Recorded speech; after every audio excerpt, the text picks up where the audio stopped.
Santa María Magdalena, penitente, siglo I, 22 de julio. En los santos evangelios se nos habla de María, la pecadora, de María, hermana de Marta, y de María Magdalena. Orígenes, Teofilacto, Eutimio y otros comentaristas creen que estos tres nombres corresponden a tres personas diferentes. San Agustín y otros identifican a la pecadora con María de Betania, hermana de Lázaro, a la que distinguen de María Magdalena. San Gregorio hace de las tres una sola persona. Este criterio es el que ha prevalecido en la Iglesia, la cual celebra la fiesta de la Santa en el día de hoy. Ello nos permite suponer que no hay razón alguna de peso ni argumento decisivo contra la unidad de las tres Marías, razón por la cual, al igual de muchos autores y comentaristas, seguiremos esta tradición en el relato de la presente historia. Nació María Magdalena en Betania, ciudad de Judea, en el seno de una familia rica de la que el Santo Evangelio da a conocer a Lázaro, resucitado por Jesús a los 4 días de haber fallecido. A Marta, la hermana mayor, que en la adolescencia recibió la administración de los bienes patrimoniales, y finalmente a María, la menor, que vivía en su castillo de Magdala, de donde le sobreviene el sobrenombre de Magdalena. Para mejor inteligencia del relato evangélico, conviene no olvidar que los romanos, al adueñarse de Judea, llevaron consigo los vicios todos del paganismo. Hasta qué límites influyeron estos en las costumbres de Magdalena, lo ignoramos, pero nos consta positivamente por el texto sagrado que estuvo poseída de 7 demonios, y el mismo Evangelio la designa con el nombre de pública pecadora. El Salvador había cumplido ya 30 años. La fama de sus milagros y de la santidad de su vida comenzaba a extenderse de una manera portentosa y de todas partes acudían muchedumbres a oírle.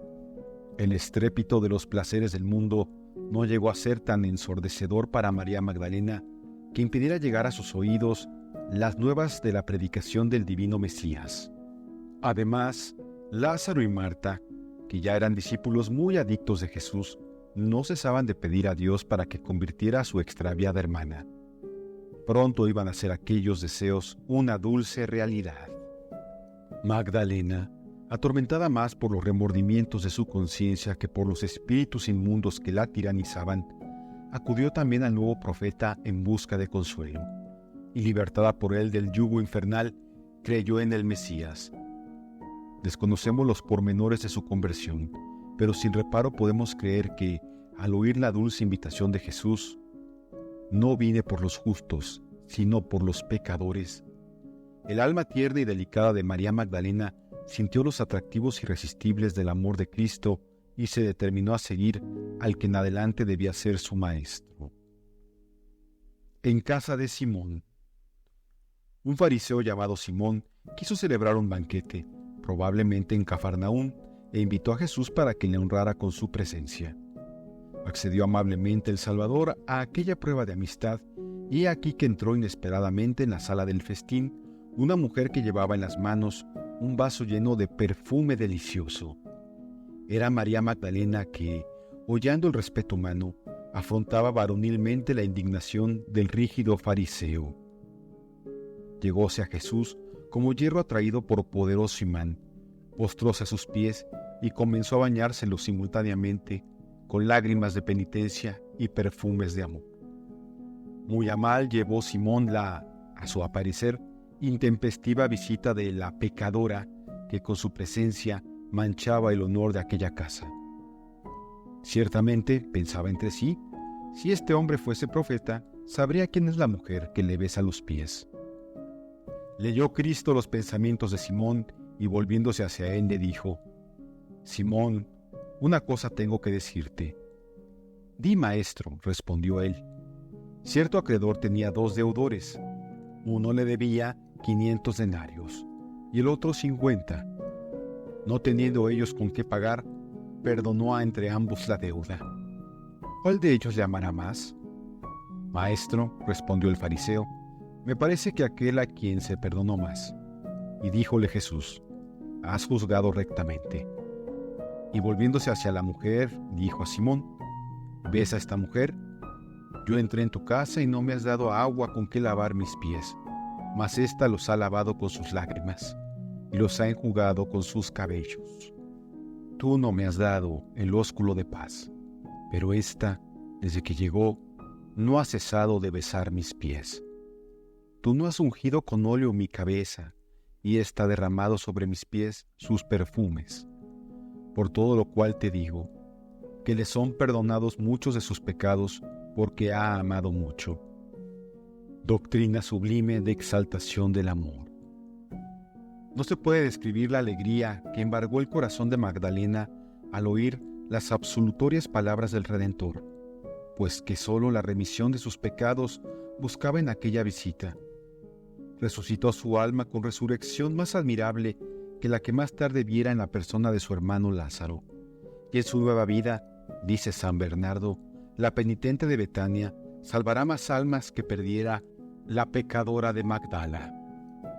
María Magdalena, una vez perdonada por Jesucristo, despojóse de sus galas y preseas de mujer mundana y fuese de nuevo a vivir en compañía de sus hermanos Lázaro y Marta. Desde entonces, constituyeron los tres aquel hogar apacible y recogido al que, después, tantas veces se retiraría a descansar de las fatigas de su predicación, el Salvador del mundo. El huésped de Betania. Jesucristo vivía de los recursos con que le ayudaban María Magdalena y otras piadosas mujeres agrupadas en torno de la Virgen. En una de sus correrías llegó el Salvador a Betania, cerca de Jerusalén. Allí estaba la casa de sus queridísimos amigos Lázaro, Marta y María Magdalena. A ella se dirigió y fue, según costumbre, recibido con muestras de singular afecto. Andaba Marta muy ocupada y solícita en aderezar lo necesario para la comida.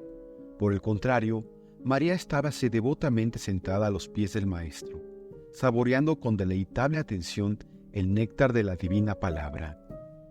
Atareada Marta por obsequiar al santo huésped, iba y venía con mujeril inquietud, y llevando a mal que su hermana la dejara sola en sus faenas, paróse una vez de las que pasó junto a Jesús y le dijo como en son de reproche para María: «Señor, ¿no reparas que mi hermana me ha dejado sola en las faenas de la casa? Dile, pues, que me ayude». No creía de seguro que Jesús aprobase aquella aparente inactividad. «Marta, Marta, tú te afanas y acongojas distraída en muchísimas cosas, y en verdad que una sola cosa es necesaria. María ha escogido la mejor suerte y jamás será privada de ella». Lección divina en la que el Señor exalta la legitimidad y preeminencia de la vida contemplativa, tan discutida a veces por el humano criterio. Resurrección de Lázaro. Poco tiempo después traspasaba el dolor los umbrales de aquella casa. Lázaro se puso muy gravemente enfermo. En tal apuro, mandaron a Jesús un mensajero que le dijese: «Señor, el que amas está enfermo». Pero Jesús se contentó con responder: «Esta enfermedad no es mortal, sino que está ordenada para gloria de Dios, a fin de que por ella el Hijo de Dios sea glorificado».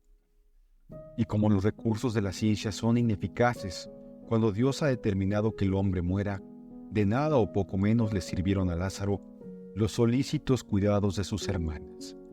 Y así murió cuando Cristo predicaba lejos de Betania. 2 días después de recibir el recado, dijo el Señor a los apóstoles: «Vamos otra vez a Judea, pues nuestro amigo Lázaro duerme».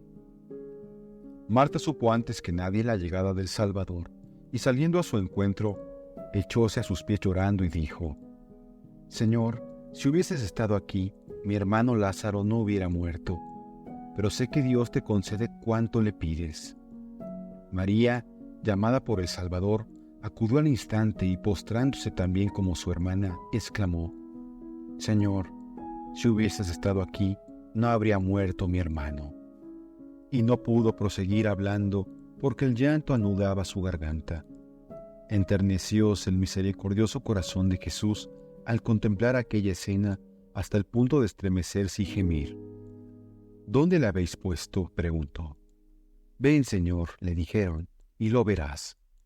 Y entonces también lloró el Hijo de Dios. Con aquellas lágrimas nos enseña Jesús a llorar con los que lloran, dice San Ambrosio. Pero de modo especial significa aquel llanto la intensa pena que le produce la muerte espiritual de los pecadores, muerte en cuya comparación la corporal no pasa de mera figura. Algunos judíos, testigos de aquella escena, decían por lo bajo: «¿Cuánto le amaba?». Otros murmuraban diciendo: «Ese hombre que ha curado tantos ciegos, ¿no podía haber impedido la muerte de su amigo?». Llegaron al sepulcro y en medio de imponente silencio mandó Jesús retirar la piedra que cubría el cubículo. El cadáver había empezado a descomponerse. Ante la expectación de los presentes que preveían un gran acontecimiento, Jesucristo levantó los ojos al cielo y exclamó: «Padre, gracias te doy porque oíste mi ruego». Mirando luego al difunto, gritó: «Lázaro, sal afuera». Y Lázaro se levantó con vida y salió del sepulcro. El portentoso milagro fue para Marta y María Magdalena recompensa de su fe y para Cristo pretexto de su sentencia de muerte. Segunda unción en Betania. El triunfo del Redentor en Jerusalén el domingo de Ramos de tal manera exasperó a los fariseos que los indujo a planear definitivamente la muerte del Hijo de Dios. Jesús se hospedaba en casa de sus amigos predilectos. Estaban reunidos a la mesa con él Lázaro, Marta y María Magdalena, la madre del Salvador, los apóstoles y algunos de los discípulos más adictos. Lázaro estaba sentado frente al Señor. Marta servía como de costumbre y María Magdalena otra vez había escogido la mejor suerte, porque habiendo abandonado momentáneamente la sala del festín, volvió luego con un vaso de alabastro que contenía delicado perfume y lo derramó sobre los benditos pies y sobre la sagrada cabeza del Maestro. También esta vez fue mal interpretada aquella acción. Judas, inspirado por su avaricia, murmuró indignado: «¿A qué esta excesiva prodigalidad? Mejor hubiera hecho en venderlo por 300 denarios y repartirlos entre los pobres». Asimismo, otros apóstoles llevaron a mal el pretendido despilfarro. Pero también Cristo sale en defensa de Magdalena, que ha obrado guiada única y exclusivamente por amor.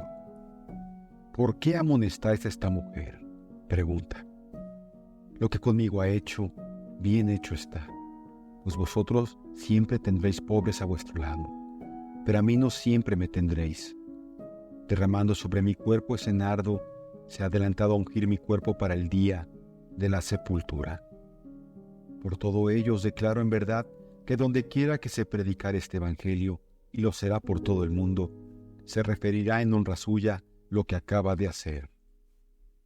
Magdalena en la pasión y resurrección de Jesús.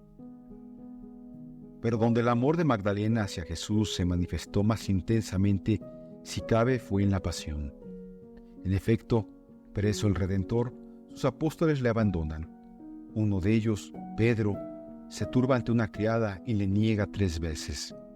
María Magdalena, en cambio, a pesar de la debilidad propia de su sexo, de las amenazas, burlas e injurias del populacho, sigue varonilmente al que los judíos maldicen y le acompaña hasta el Calvario, sin separarse un momento de su atribulada madre. Y cuando Cristo, levantado en alto y sin más sostén que los terribles clavos, sufría las imprecaciones e insultos de sus enemigos, la antigua pecadora, de pie cabe la cruz, lloraba en silencio. Y aún después, no se apartará del que ama hasta que ya difunto sea enterrado por José de Arimatea y Nicodemo. Llegó el domingo. A primera hora de la mañana iban al sepulcro María Magdalena y sus compañeras con la esperanza de poder embalsamar el cuerpo de Cristo. Pero cuando llegaron al término de su piadosa peregrinación, encontráronse con que Jesús había resucitado. Junto a la piedra levantada del sepulcro, vieron un hermoso muchacho, un ángel, que les anunció que ya no estaba allí aquel a quien buscaban. Y ahora, añadió el ángel, id sin deteneros a decir a sus discípulos que ha resucitado, y aquí que irá adelante de vosotras a Galilea. allí le veréis. Ya os los prevengo de antemano. Ellas fueron corriendo a dar a los apóstoles la nueva de lo que ocurría. Pedro y Juan acudieron presurosos y quedaron también sorprendidos, pues no habían penetrado el sentido de las proféticas palabras del Maestro. Resucitaré al tercer día. Sin embargo, María Magdalena volvió sola cerca del sepulcro vacío y comenzó a vagar por el huerto donde aquél estaba, animada por el deseo de hallar el cuerpo del Salvador, o alguien, al menos, que le diera noticias del sitio donde había sido trasladado. De repente, vio a 2 jóvenes vestidos de blanco que le preguntaron: «Mujer, ¿por qué lloras?» «Porque se han llevado a mi Señor y no sé dónde le han puesto», respondió ella. Giróse luego como para indagar y topó su vista con la de Jesús, mas no le reconoció, sino que tomándole por el hortelano le dijo: «Señor, si vos lo habéis tomado, decidme dónde está e iré por él». Miróle un instante Jesús y exclamó: «María». Ella, reconociendo la voz del Maestro, postróse para besar sus pies, gritando: «Rabí, Maestro». «No me toques», replicó Jesús. «No he subido todavía a mi Padre, pero vean los míos y diles: subo a mi Padre y vuestro Padre, a mi Dios y vuestro Dios». La feliz mensajera corrió a llevar el divino recado. Magdalena en la Santa Gruta. Su muerte. Exactísima fue Magdalena en cumplir el encargo de Cristo, pero en la dureza de su corazón, ni apóstoles ni discípulos, recordemos a los 2 de Emaús, creyeron del todo sus noticias. Los evangelios no vuelven a mencionar a María Magdalena, pero podemos creer que no se quedaría al margen de los trabajos de la naciente iglesia, sino que estaría en el cenáculo con los apóstoles, perseverando en la oración y delatando a par de ellos su amor con las comunicaciones del Espíritu Santo. Posteriormente, según cuenta la historia, los judíos prendieron a la santa y a otros 23 discípulos del Señor, y hacinándolos en mísera embarcación sin velas, remos ni timón, los abandonaron a merced de las olas. Quiso la providencia que sanos y salvos arribaran a las costas de Provenza, con gran asombro de la gente del lugar, que no cesaba de mirar y admirar a aquel grupo de extranjeros llegados allí como por milagro, y que alegremente cantaban las alabanzas del Señor. En el lugar donde tuvo fin la estupenda y portentosa travesía, existe un santuario conocido con el nombre de las Santas Marías del Mar. Los ilustres desterrados dispersáronse por la región con el propósito de sembrar la doctrina de la religión cristiana. Lázaro fue a Marsella. Maximino escogió la ciudad de Aix. Marta se dirigió a Aviñón y Tarascón. María Magdalena se despidió de Marta y ayudó a Lázaro, aunque por poco tiempo, pues abandonó Marsella, determinada a vivir solitaria. Acompañada de ángeles o llevada por ellos, se retiró a la Saint-Beume, la Santa Gruta, enclavada entre Tolón, Aix y Marsella, donde se encerró para honrar con 30 años de heroica penitencia los 30 años de silencio de Jesús en la tierra.